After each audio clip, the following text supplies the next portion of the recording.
আসানসোলের ভোলবদল, হকার পুনর্বাসন ও যানজট মুক্ত শহর গড়তে ময়দানে মন্ত্রী অগ্নিমিত্রা পল।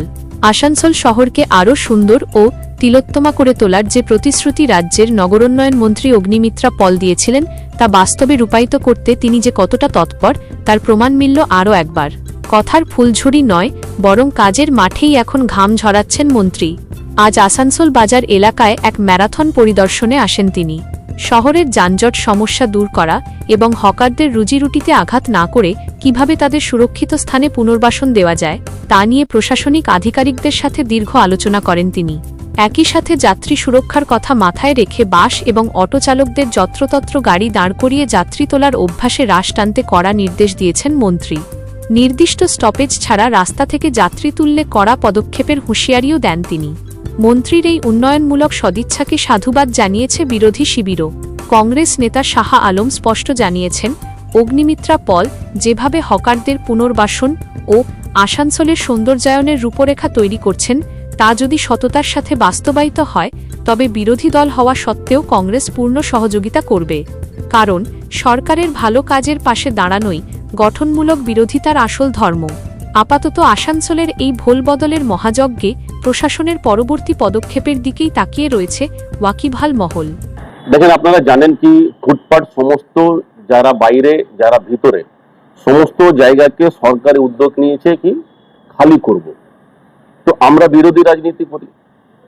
তো পরশুদিন হঠাৎ বিডট নোটিশ যেভাবে ভাঙচুর হলো, তো সেই নিয়ে আমরা এখানে বিরোধ করলাম।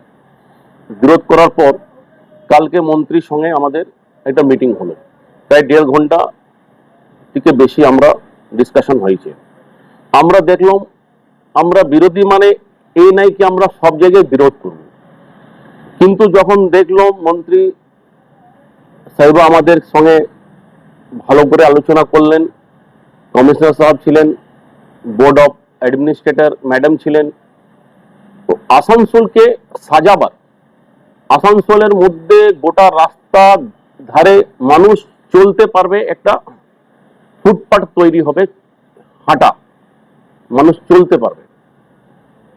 হটন রোড হোক, জিটি রোড হোক, উষাগ্রাম থেকে গির্জামোড় এখন, তো সেই নিয়ে যে রোড ধারা দোকানগুলাকে ফুটগুলাকে সরাতে হবে। আর মেন ফুট যেটা দুর্গা পূজার পর কালী পুজো, কালী পুজো পর ছট পুজো, ছট পূজার পর মেন ফুটটাকে ভাঙা হবে। তাদের জন্য আজকে জায়গা ভিজিট করতে এসেছিলেন, জায়গা দেখতে এসেছিলেন। যে জায়গাটা দেখা হলো, পুরনো যে হকার্স মার্কেট ছিল ওখান থেকে স্টার্ট হয়ে এই বাস স্ট্যান্ড বাউন্ডারি ওয়াল অবধি ওপেন সাইড মার্কেট কমপ্লেক্স হবে হকারদের জন্য। যারা পুরনো হকার নিশ্চয় তারা মন্ত্রী আশ্বাসন দিয়েছেন যে তারা পাবে, এবং তার সাথে সাথে হাই ড্রেন অবস্থা খারাপ সেই সব উনি দেখলেন, ওই সবকে কিছুটা কাজ হবে। তারপর অটো স্ট্যান্ড এবং টোটো স্ট্যান্ডের জায়গা নেই। তো আজকে যেটা উনি বলে গেলেন কি যে অটো স্ট্যান্ডটা যেটা রেল পার্ক যাবার বা উষাগ্রাম যাবার সমস্ত কিন্তু যে পার্কিং নম্বর 13 যে পুরনো রেল পারে যে অটো স্ট্যান্ড আছে ওটাকে টোটালি অটো স্ট্যান্ড করা হবে। টোটোর জন্য ট্রাফিক পুলিশকে বলেছেন ওটা দেখে জায়গাটা কোথায় ওদের ব্যবস্থা হবে। দুটো করে টোটো, দুটো করে অটো রোড ধারায় আসবে, প্যাসেঞ্জার নেবে, চলে যাবে, এটা মন্ত্রী বলে গেলেন। এবং আসানসোলের বুধা মাঠ, বুধা ফুটবল মাঠ, যে মাঠটা আমরা বারবার কমপ্লেন করেছিলাম, মন্ত্রী সাহেবকে একটা সাধারণ মানুষ আজকে বললেন কি এই মাঠের অবস্থা ম্যাডাম একটু দেখে নিন। উনি গেলেন, যে ভিজিট করলেন, ছবি তুলেছেন। উনি বললেন ডিআরএম সাহেবকে বলে এই বুধা মাঠটাকে ফ্রেশ করে দিতে হবে। যে বুধা ফুটবল মাঠ ছিল আগে, যে বাচ্চারা এখানে খেলতো, আমরাও খেলেছি এখানে ছোটবেলা, কিন্তু আজকে মাঠের অবস্থা খুবই খারাপ। সেটাও আশ্বাসন দিয়েছেন যে আমি ওটাও নিয়ে দেখি। তো যদি আসানসোলকে সাজাবেন, যদি আসানসোলকে উন্নয়ন হয়, আমরা বিরোধী কংগ্রেসের পক্ষ থেকে আমরা হাতে হাত মিলিয়ে আসানসোলে উন্নতির জন্য আমরা একসাথে দাঁড়িয়ে থাকবো। এ না কি আজকে হকারকে তুলে দিয়ে হকারদের ব্যবস্থা যদি না হয় তাহলে নিশ্চয়ই আমরা বিরোধ করবই।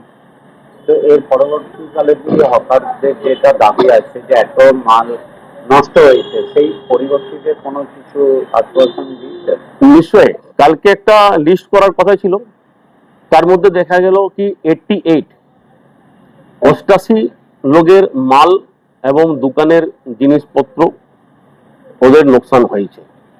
তো যেটা হয়েছে তা ম্যাডাম বলেছেন, মন্ত্রী সাহেবা বলেছেন, ওইটা লিস্টের মাধ্যমে আমরা দেখে নেব, তারপর ওদের যেটা একটা ভুল হয়েছে, যারা ভুল করে ফেলেছিল, মানে মন্ত্রী বলে গেছিলেন সাপ, আপনাদের মাধ্যমে আমরা দেখেছিলাম টিভিতে, কি রোড ধারা তাকে তুলতে হবে, কিন্তু জানি না তিনটে কোন কে ছিল, তিনজন যে সরকারি দপ্তর থেকে ভুল করে ফেলেছে তাদেরকে কালকে নাকি শোকজ করা হয়েছে।